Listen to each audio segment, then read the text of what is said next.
because they're desperate. And the husbands are like 30 years old. Older, or sometimes older. I mean, you have situations in, Pakistan where men in their 50s are marrying girls as young as 11. I mean, it's very controversial in Islam because there's Muhammad married a very young girl when he was about 50 years old. She was about 8.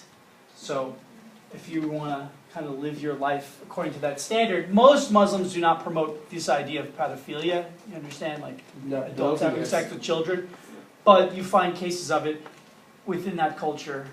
Not more than Christian culture, because it exists everywhere, but there's kind of this gray area because of what it says in the Quran about Muhammad. This is the guy that they're trying to live according to the standards. Well, he was 50 when he married an 8 or a 9-year-old. It sets an example that we kind of find, reprehensible in 2014, but maybe in the 9th century was a little more acceptable. Okay, so what about that? Is this slavery? Yeah. Well, not really. What are those things called? Yes. Factories, but do you have an idea, what do they call this type of situation particularly? Because there's a specific term, 2 words. Slave. Factory worker. No, people are all kind of locked into well, this is a warehouse. They're all producing the same kind of thing, making clothing or garments or textiles, assembling things, putting them together. But they're all basically, it's manual, unskilled labor. And they're all basically doing the same kind of repetitive motions over and over again throughout the day for very low wages and very poor conditions, but technically they're getting paid. What do they call these things? Do you have any idea? You never heard the word sweatshop? Yes. Yes. Okay. We read that. Sweatshops. This form of labor is sometimes called sweatshop labor. Okay? They're getting paid very, very low sums of money. Sometimes a few dollars a day. But they're technically getting paid. In your opinion, are they slaves? Are they not slaves? What do you think? Think about the definition of slavery. I think they're not slaves. Not slaves. Are they able to walk away? Yeah. What do you think? Is that, if they walk away, they won't have another job to live for. This is a big problem. But still, But they could, but they wouldn't. They wouldn't, and there's no alternative. It's They could if they wanted. Physically, but you know what? A slave, a bonded slave in South Carolina in 1840 could also walk off the plantation. Hopefully he doesn't get caught, but he still has that, the ability to, with his 2 legs, try to walk away. Because they won't get caught and be brought back to the factory to work. But the thing is that, they can't survive without that work. That you think they can? They can't. Oh, they cannot. Okay, good. They're like touching the verge of slavery. Okay. Let me tell you about something, because this has existed here. You're saying they're on the precipice of being kind of slaves. This has existed here. And it's existed here in Limon with the fruit companies, right? And they're obviously, sweatshops are actually producing manufactured goods, industrial goods, so it's different. Okay? Where you're working on a banana plantation in Limon, you're an agricultural worker. Okay? So what happens a lot of times, what happened in Limon, is they have these things called company compounds. So like Chiquita Banana or United Fruit Company, you try again. Alright? They owned a bunch of land, right? Where they had their workers. And on their land they would have, whether it be the factory, or we could say farm, right? The housing where the workers would live, and then the places where they would buy their groceries and their goods, all in the same place, owned by the same factory. Everything's owned by the employer. And actually, a lot of them weren't even getting paid in money. They're getting paid in what are called tickets or vouchers, right? So it has no value outside of the company compound. You understand? So you go and work from sun up to sundown picking bananas, then you go home to your house, which is on the same compound with your family. You need certain things like coffee, etc., just little things in life, maybe a different shirt or a pair of shoes. You buy it on the company compound with the vouchers you're given, which have no value off of the compound. This was going on in Costa Rica in the 20th century. It's not happening now, but it was happening in the 20th century, right? But it's not like you're forced to work there. But, are they free to leave? Yeah. Okay, they're free to walk away, but what if they have no money? And another problem with this, that you'll see, and you can even see this today, is sometimes workers are actually paid so little that not their revenue, but their earnings do not meet their expenses. So they perpetually go into more and more debt to their employer. Do you understand?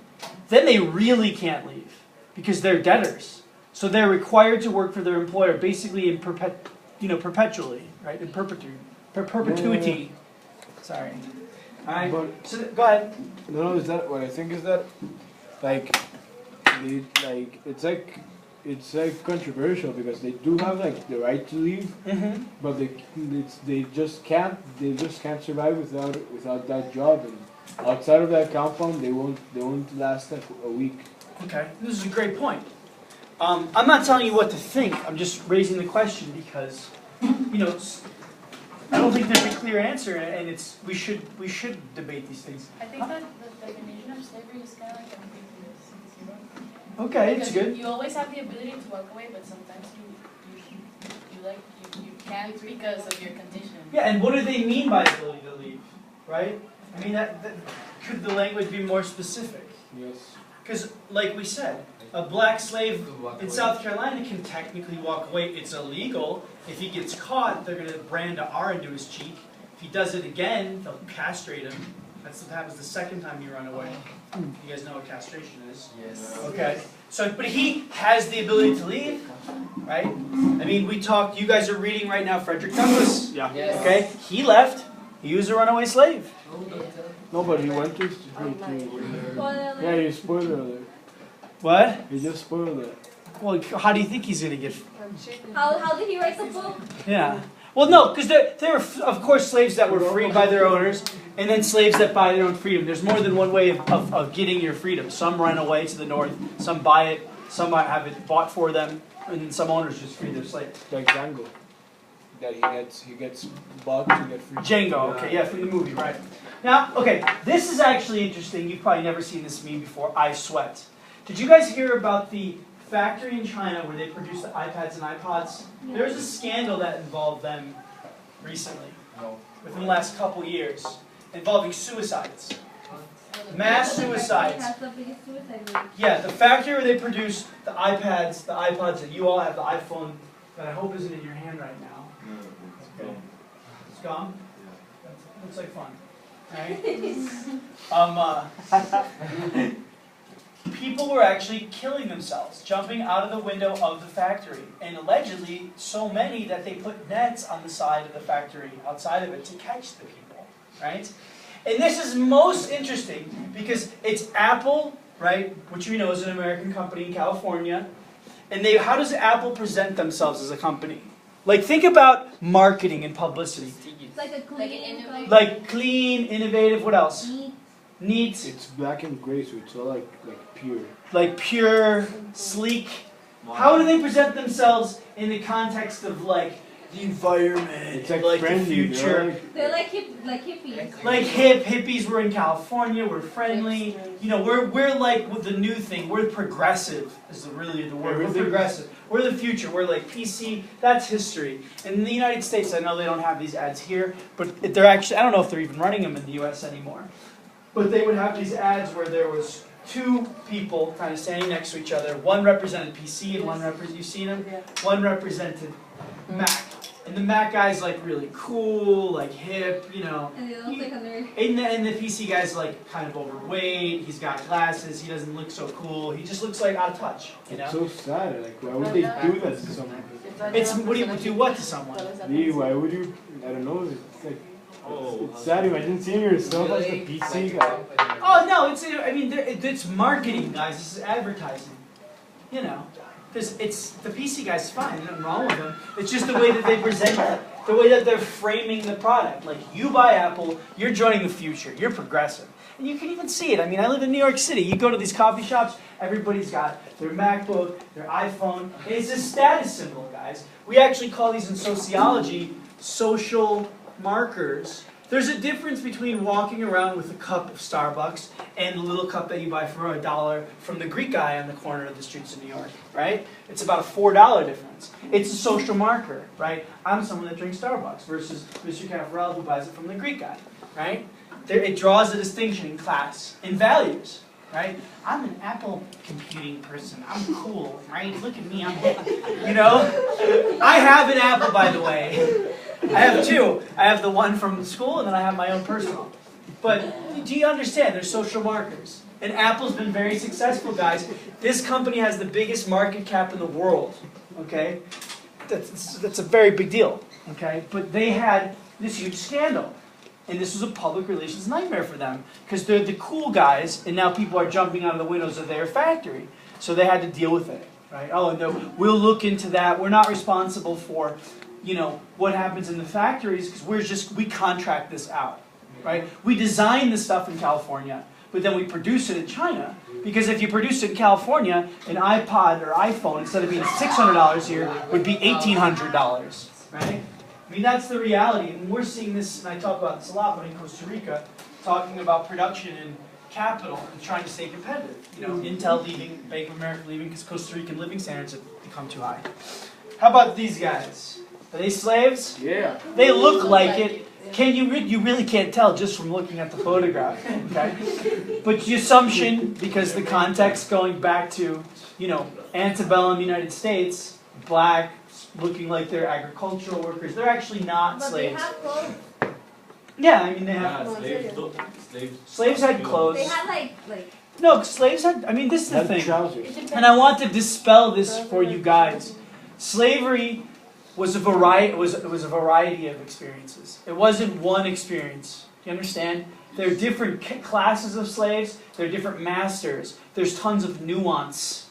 Okay, you could be fortunate enough to be the slave of a carpenter who had one or two slaves and treated them like they were his brothers or family, right? Or you could be unfortunate enough to work on a huge plantation where you're basically anonymous and you're working in the fields and they call it gang labor, right? Where you're working, where there's an overseer kind of watching you the whole time with a bullwhip, you know, waiting for you to slip up or to slow down.